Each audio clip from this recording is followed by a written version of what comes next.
जी हाँ दोस्तों, इन सभी नोटिसों के माध्यम से आपको ये पता चलेगा कि आप लोगों का जो स्कॉलरशिप है उसका पैसा कब आएगा और किन सभी स्टूडेंट का पैसा जो है वो 2025 में ही आ जाएगा और कौन सा ऐसा स्टूडेंट है जिसका जो पैसा है वो 2026 में आएगा, 2025 में उसका पैसा नहीं आएगा।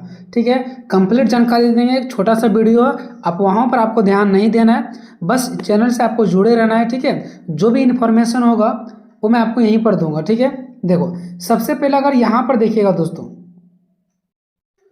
यहाँ पर साफ तौर से यहाँ पर देख सकते हैं सुप्रीम कोर्ट की ओर से नोटिस जारी कर दिया गया। ठीक है, सुप्रीम कोर्ट की ओर से चेतावनी दे दिया गया। देखिए, मैं मेन मुद्दा जो है वो स्कॉलरशिप पर बात करने वाले हैं। ठीक है, यहाँ पर आप लोग स्पष्ट रूप से देख पा रहे होंगे स्कॉलरशिप में देरी को लेकर के सुप्रीम कोर्ट की ओर से चेतावनी दिया गया है। सुप्रीम कोर्ट ने केंद्र और राज्य सरकारों को यह भी स्पष्ट किया कि पोस्ट मैट्रिक स्कॉलरशिप में देरी की वजह से किसी भी छात्र का नामांकन या परीक्षा में शामिल होने का अधिकार नहीं छीना जा सकता है।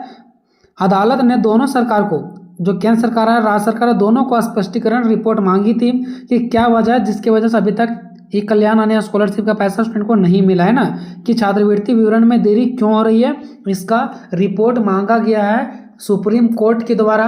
केंद्र सरकार को और राज्य सरकार को रिपोर्ट जारी करने के लिए बोला गया है कि आखिर किस वजह से लेट हो रहा है, जो स्टूडेंट के अकाउंट में पैसा नहीं आया है। ठीक है, यह आदेश उच्च शिक्षा में मानसिक स्वास्थ्य, पारदर्शिता और प्रशासनिक जवाबदेही के लिहाज से मील का पत्थर माना जा रहा है। नेक्स्ट है कि अदालत ने स्पष्ट संकेत दिया है कि अब छात्रों की सुरक्षा और कल्याण को लेकर किसी भी स्तर पर उदासीनता या ढिलाई बर्दाश्त नहीं की जाएगी। यानी कि स्पष्ट रूप से सुप्रीम कोर्ट की ओर से केंद्र सरकार और राज्य सरकार को चेतावनी दिया गया है कि अगर कोई मामला है तो आप मुझे तुरंत रिपोर्ट जारी करके मुझे बताएं।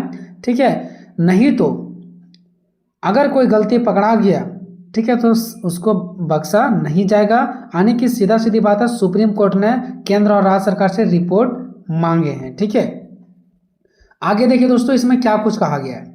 देखिए इसमें क्या कहा गया कि छात्रवृत्ति का भुगतान करे सरकार, नहीं तो आंदोलन होगा। अबुआ मंच, देखो अबुआ मंच के द्वारा, जो अबुआ मंच है उसके द्वारा स्पष्ट रूप से कहा गया कि अगर सरकार छात्रवृत्ति का भुगतान नहीं करती है तो अब होगा आंदोलन। इधर से सुप्रीम कोर्ट, इधर से अबुआ मंच, मतलब और यहाँ पर आप लोग देख सकते हैं कि स्पष्ट रूप से क्या लिखा गया। ठीक है, यहाँ पर देखिए, अबुआ अधिकार मंच ने कहा कि केंद्र और राज्य सरकार आपसी समन्वय स्थापित कर जल्दी से जल्दी छात्रवृत्ति का भुगतान करें। मतलब जो भी केंद्र और राज्य के बीच विवाद चल रहा है उसको जल्दी से जल्दी सॉल्व करे वो अपना समस्याओं को, और जल्दी से जल्दी छात्रों के अकाउंट में पैसा भेजे, नहीं तो फिर क्या होगा, हम लोग आंदोलन करेंगे। ठीक है, अब थोड़ा सा आपको हम यहाँ पर दिखा देते हैं कि स्पष्ट रूप से कहा, यहाँ पर देखिए क्या कहा गया। राज्य के ओबीसी, एसटी और एससी छात्र छात्राओं को लंबित छात्रवृत्ति राशि को लेकर अबुआ अधिकार मंच ने कहा कि शीघ्र सकारात्मक कदम नहीं उठाया गया तो मंच राज्य भर में चरणबद्ध आंदोलन शुरू करेगा। मतलब अगर सही रूप से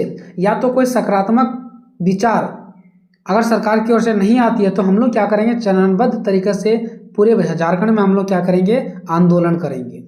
ठीक है, तो अब आप लोग को ज़्यादा लेट नहीं है दोस्तों, शीघ्र ही आप लोगों के अकाउंट में पैसा आना शुरू होगा। ठीक है, शीघ्र ही सरकार की ओर से कोई सकारात्मक फैसला आप लोगों के लिए लिया जाएगा, जिसका सारा कुछ फाइनल हो गया है। उसका संभावना है कि हो सकता है 2025 में ही पैसा आ जाए, और जो स्टूडेंट का पूरा अप्रूवल नहीं हुआ है हो सकता है उसका जो अकाउंट में पैसा वो 2026 में भी डल सकता है। ठीक है, मतलब संभावना बढ़ रहा है, क्योंकि उधर सुप्रीम कोर्ट से भी आदेश जारी किया गया, इधर अबुआ मंच के द्वारा भी ये नोटिस जारी किया गया कि अब हम लोग रुकेंगे नहीं, अब हम लोग क्या करेंगे, चरणबद्ध तरीका से आंदोलन करेंगे। मतलब अब इस पर सरकार बहुत ही जल्द ठोस कदम लेने वाली है।